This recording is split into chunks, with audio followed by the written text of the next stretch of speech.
Na conclusão, se tá nervoso, se acalma pra mandar bem. E se liga nos vídeos que eu te preparo pro Enem.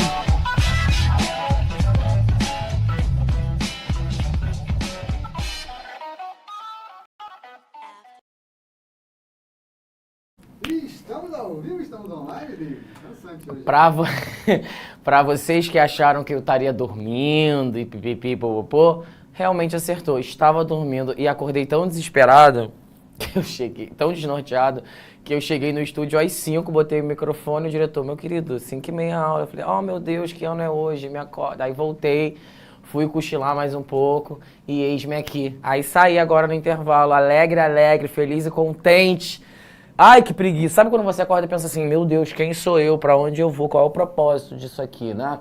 Muito boa tarde. O que? É tarde, né? É que eu não tô acostumado com esse horário ainda. Tava naquela cochiletinha russa. Sabe aquela cochileta russa que você não sabe se vai dar em 5 minutos ou em 50 anos?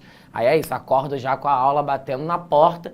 Quem tá me acompanhando aqui hoje é o quê? Luana, Gabriele, Tailane, Osmar, Edilane, Miriam, Alana. Nossa, quantas mulheres, né, gente? O patriarcado é mesmo uma instituição em falência, não é isso ou não? Ó, quero agradecer a todos vocês na participação da mentoria de segunda-feira. Quem me acompanhou viu que a gente tentou uma estratégia diferenciada em relação ao que a gente vinha fazendo em semanas anteriores. E, a meu ver, pelo menos, foi uma estratégia super acertada, fez bastante sentido. Acho que com essa nova estratégia a gente vai conseguir também dar um gás diferente na monitoria, esclarecer as dúvidas de vocês, mentoria, e também fazer a leituras de outras redações já produzidas por alunos que enviaram na plataforma, tá? Então, muito boa tarde a todos que estão chegando. Vamos puxar uma cadeira aí, botar um cafezinho no copo, porque a gente tem muita coisa importante para conversar hoje. O título da minha aula está aqui, Citações de Biologia na Redação do Enem, para você que gosta de fazer esta permuta cultural, essa transfusão intelectual entre redação e de biologia, é chegado o seu momento. Eu não sou professor de biologia, mas não precisa ser professor de biologia para fazer a utilização de certos conteúdos biológicos dentro de um contexto de redação, desde que, é claro, faça sentido e não pareça algo forçoso, artificial, como muitas vezes, infelizmente, acontece. Como é que a gente vai fazer?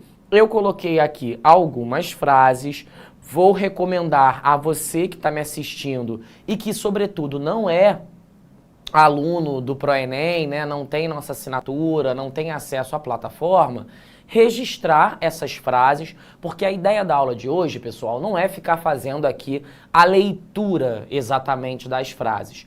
A ideia é que a gente possa pensar como uma frase se associaria a um determinado tema, certo? Então a gente tem aqui uma frase de Charles Darwin, na verdade duas frases do Charles Darwin, né, que é aí o pai da evolução, que criou a teoria evolucionista. Nós temos João Bosco da Silva, nós temos Albert Camus, enfim, algumas figuras que foram, são e serão importantes para os desenvolvimentos de estudos em relação à biologia, tá? Então eu vou pescar uma frase e nós vamos pensar esta frase, perdão, à luz de algum tema que eu tenho aqui, tá? Ó,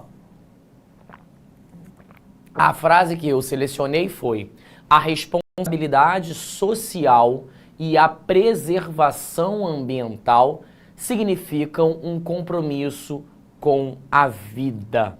Vamos dar uma olhadinha em como a gente poderia fazer o uso dessa frase?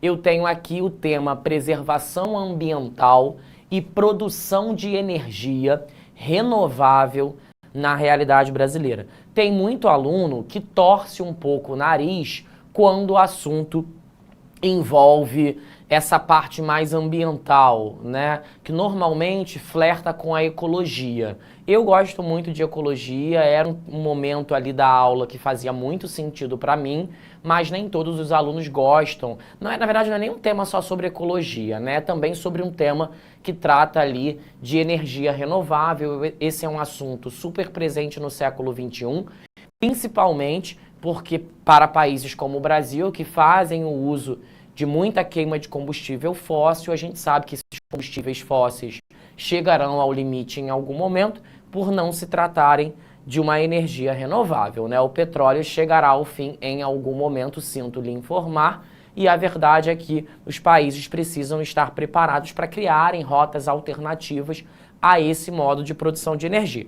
É claro que eu não estou falando de amanhã nem do ano que vem, mas isso vai acontecer em algum momento, certo? Até porque também, né, tem o caso de você queimar combustível fóssil, petróleo e diesel e prejudicar o meio ambiente, né? Claro que o meio ambiente ele é prejudicado de alguma forma quando você está lá queimando combustível fóssil, até porque assim você emite uma série de gases que são poluentes e que fazem mal ao equilíbrio ambiental de uma forma geral. Então é um tema que vai associar a preservação do meio ambiente com a produção de energia renovável. Nem tanto ao mar, nem tanto à terra, nem tanto a gregos, nem tanto a troianos. Então nós temos que concatenar, conciliar o elemento preservação ambiental com o elemento energia renovável. Temos que pensar a associação entre esses dois termos para a produção de uma possível redação.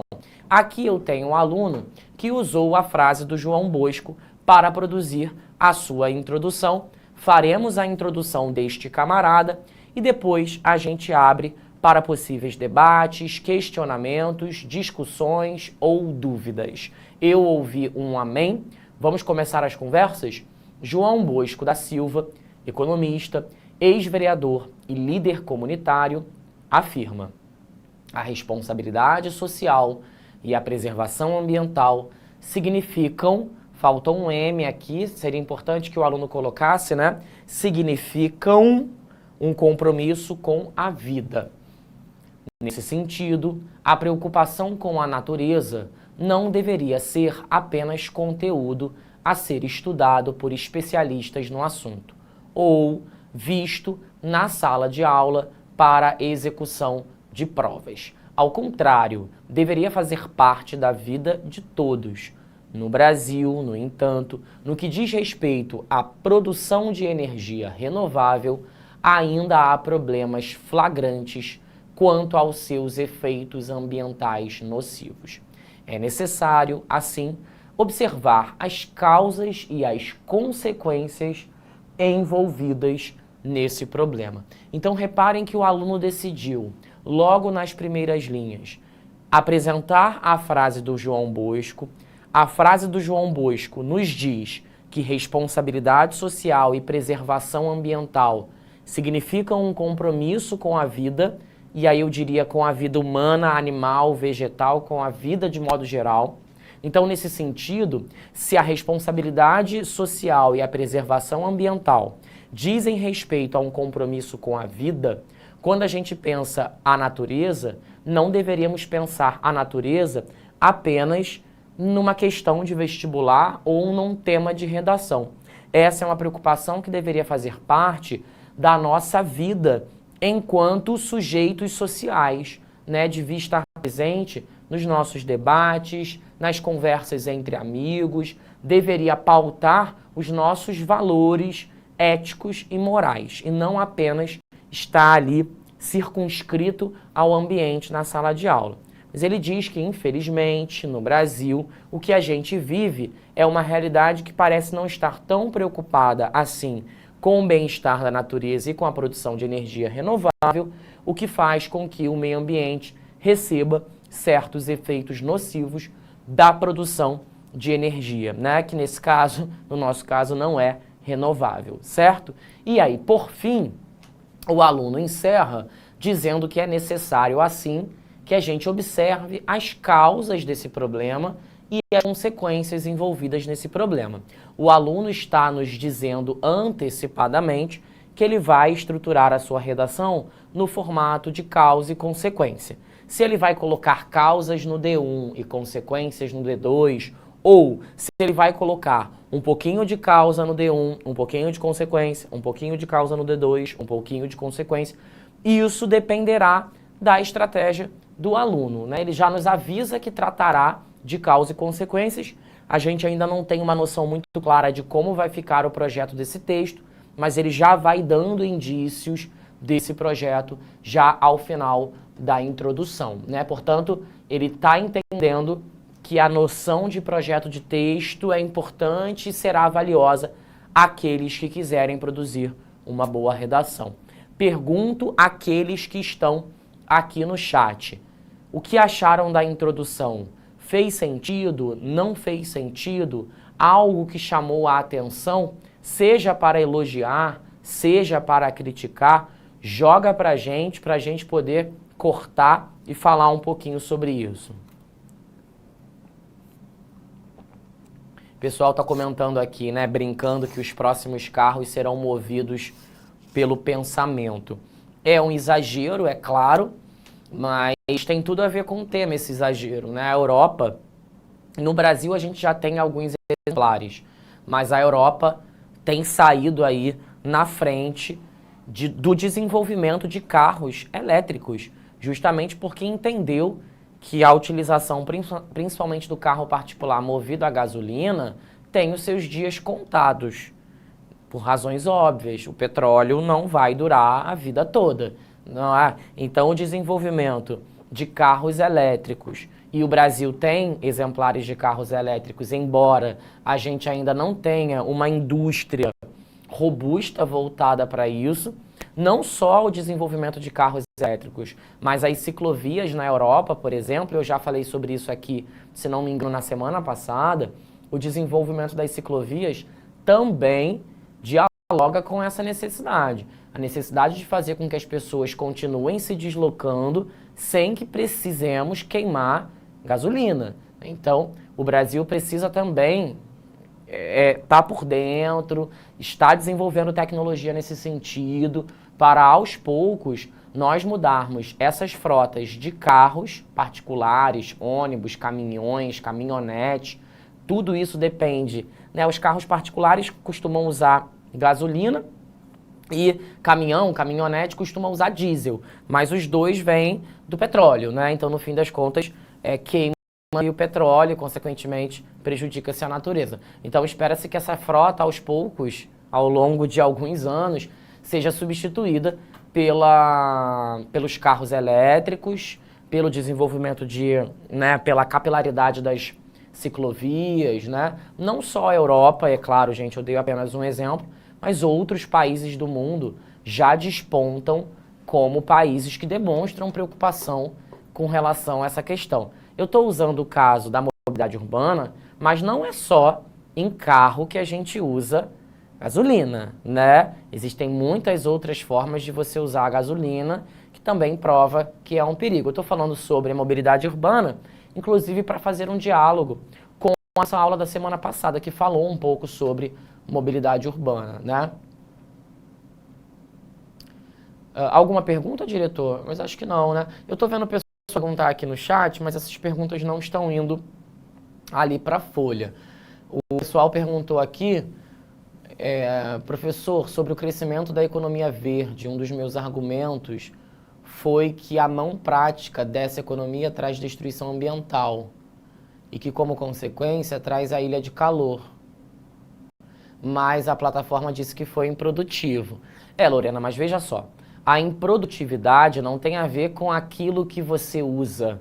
A improdutividade tem a ver com a maneira como você usa. Entende a diferença? Portanto, falar sobre economia verde e ilhas de calor não tem nada de problemático nisso. A questão é como. Como? Porque eu posso ter um aluno que usou economia verde e ilhas de calor e obteve 200, e outro aluno que usou economia verde e ilhas de calor e não obteve 200. Portanto, o problema não tem a ver com a matéria-prima. O problema tem a ver com o aluno que está manipulando esta matéria-prima. Portanto, o problema está em você e na forma como você escreveu, tá? Então, eu não posso lhe assegurar por quê sem conhecer, de fato, a sua redação. Tudo bem? Bom, vou trazer aqui... e fiz as divisões, Marquei a contextualização de verde com a frase do João Bosco. marquei a conexão com o tema de azul escuro e marquei a nossa tese de vermelho. Aqueles alunos que quiserem ter essa introdução aí na sua casa, bem dividida, com as funções reconhecidas e suas respectivas cores, está aqui, você pode printar e ficar à vontade, certo? O pessoal que está me perguntando como decorar frases, gente, não existe isso, né? Eu não vou ficar aqui te ensinando a decorar.